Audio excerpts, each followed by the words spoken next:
নাই। প্ৰথম কথা হৈছে যি দলৰ অস্তিত্ব নাই, যাৰ এটা ৱাৰ্ড মেম্বাৰ নাই, যাৰ এটা আঞ্চলিক পঞ্চায়তৰ সদস্য নাই, যাৰ এটা জিলা পৰিষদ নাই, তেনেকুৱা এটা মানে দলক আমি কংগ্ৰেছ কৰ্মী বা সৰ্বক ভৱানীপুৰৰ কোনো ৰাইজে মানি নলয় প্ৰথম কথা। আৰু এইবাৰ যদি ভৱানীপুৰ সৰ্বক সমষ্টিত মনোৰঞ্জন তালুকদাৰ ডাঙৰীয়াক পুনৰবাৰ টিকেট দিয়ে যে আমি সকলোৱে দলীয় পদত্যাগ কৰিম। আমাৰ কিমানজন বুলি নহয়, আপোনাক মই কৈছো আমাৰ যিমান দলীয় কৰ্মী আছে ব্লকৰ আমি সামূহিক পদত্যাগ কৰিম।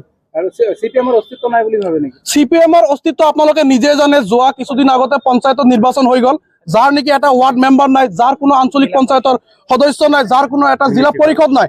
আৰু আপোনালোকে ভালকৈ জানে যে যি নিৰ্বাচন আছিলে, নিৰ্বাচনত তেখেতসকলে ইমান দাম্ভালি মাৰি কৈছে যে অকলে নিৰ্বাচন কৰি জয়ী হ'ব, যাই নেকি আপোনাৰ 50,000 ভোট পোৱা নাই। আৰু আমাৰ ভৱানীপুৰ সৰ্বক সমষ্টিৰ মাত্ৰ 17,000 ভোট তেওঁলোকে পাইছিল। অস্তিত্ব নোহোৱা কাৰণে হৈছে এইটো।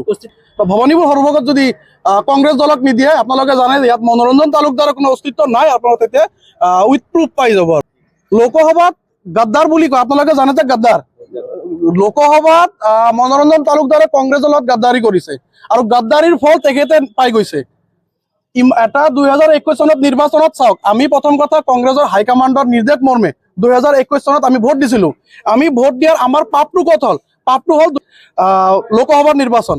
পাপৰ ফলটো তেখেত দেখাই দিলে, কাৰণ তেখেতে গাদ্দাৰৰ পৰিচয় তেখেত দেখাই দিলে। পাপ পাপ পাপ কি কৰিব? এজন গাদ্দাৰ হয় কাৰণে তেখেত 2021 চনৰ নিৰ্বাচনত কংগ্ৰেছৰ বিৰোধিতা কৰিছে। পৰৱৰ্তী সময়ত কি কৰিব? পৰৱৰ্তী সময়ত এটাই কথা, আমি কোনো পৰ্যায়ে CPM-ৰ প্ৰাৰ্থীক আমি মানি নলওঁ, তথাপি আমি মানি নলওঁ। বিকল্প আমি ব্যৱস্থা ল'ম। আমি পদত্যাগ কৰিম, আমি বিকল্প ল'ম। কংগ্ৰেছ দলৰ প্ৰাৰ্থী হিচাপে আমাৰ পেনেলত যি কেইজনৰ নাম আছে তাৰে এজনক সিদ্ধান্ত ল'লে আমি নথৈ আনন্দিত হ'ম। যদি নিদিয়ে আমি কংগ্ৰেছ দলৰ পৰৱৰ্তী সিদ্ধান্ত লোৱাৰ কাৰণে আমি একমত হৈ যৌথভাৱে লোৱাৰ কাৰণে সিদ্ধান্তত উপনীত হ'ম।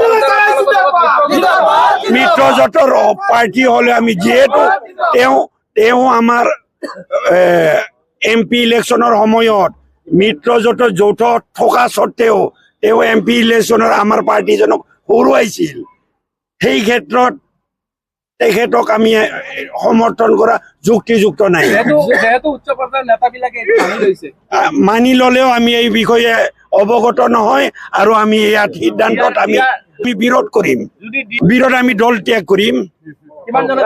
আমাৰ ব্লক কংগ্ৰেছৰ যেমান ব্লক কংগ্ৰেছ আছে, Bhawanipur block Congress all block কংগ্ৰেছৰ পৰা আমি কৰিম।